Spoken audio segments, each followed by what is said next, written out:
Hi everyone, welcome to today's video. I'm Lisa from Down to Earth Gardening and Design, and today's video is on some tips to successfully move a shrub. So this is a question that I get a lot, and a lot of our clients will ask us to relocate their shrubs, and there's a couple different reasons for that. So I'm going to be doing that with this shrub here today, which is my Bobo hydrangea, and I'm going to walk you through how we're doing it. So there's a couple of reasons why you may want to move your shrub, and one is if it's not doing as well as it should be, it's kind of nice to give it a new home where the lighting or the soil conditions or the space is a little more appropriate. Or number two, your gardens change, which is kind of what is happening to me over here. So gardens do evolve and our goals change, and sometimes we just like to switch it up. So things are changing here because if you'll remember, this is the top tier of the boulder terraces that I've done at my house. And the top here, we're just getting to this year. So we're starting to plant a little bit here, and there's going to be more videos to come on that because it's pretty exciting. It's a good sized garden here, so there's a lot of projects in the lineup. But what I'm trying to do here as I had this foundation planting, which you've probably seen in my drought tolerant shrub video, and I do want to put in a little informal walkway coming right off the patio. So sometimes we'll sit up here and I would just like to have an informal walk that leads you off the patio and down through the garden. So I love a walkway that leads you through the garden. I think that's just one way that you can really get to enjoy your garden, is just taking a stroll through it. But walkways are also great for another reason, and that is you want to have stepping stones or some kind of path that you frequently travel through in your garden. You want to have some stones there to step on so you're not compacting your garden soil. So that's pretty important. So it's going to serve a couple purposes here, and I'm pretty excited about this little loose walkway that's coming along. So Bobo hydrangea here is a panicle hydrangea, and it's just crowding the walkway a little bit too much. So what I would like to do is move it over to the side of the house. I have another one that's anchored on the corner, so I think it would be nice design-wise to have one anchoring each corner. And also I have a pieris over there that's never really done that great. I'm guessing the soil there is pretty terrible because it's close to the foundation, and that's pretty typical, as you'll just see a lot of backfill in the gardens around the house. So a lot of amending really should be done over there. We'll have to do a little bit of that today when we move this shrub. So we're going to prep the spot. I'm going to talk about some tips, and we're going to show you how we're moving this shrub and how you can successfully move yours at home. Okay, before we start getting down to the work of relocating this hydrangea, I want to talk about a couple of tips. So number one is spring and fall are really the ideal times to move your shrubs if you can, because it will give you more insurance that they're going to relocate well.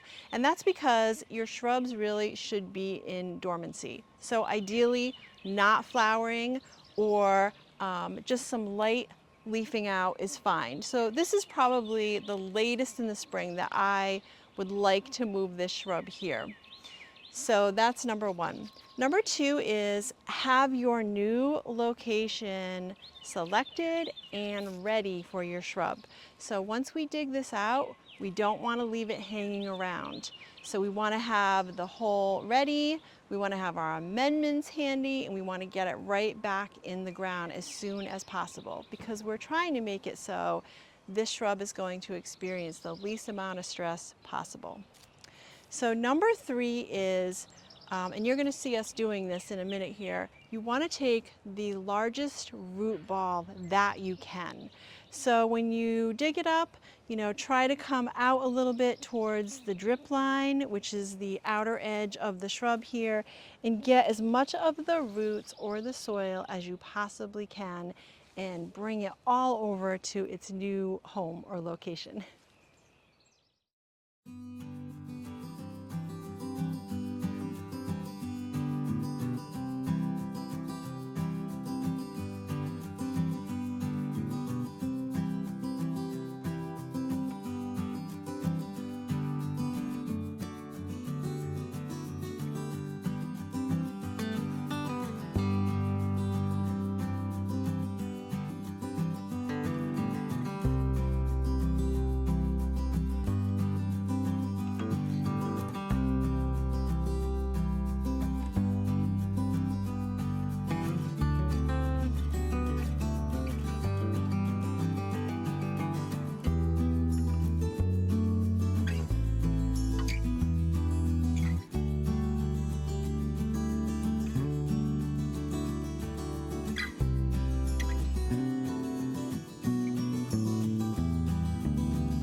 Okay, that was a big project, but Hydrangea Bobo is in its new location.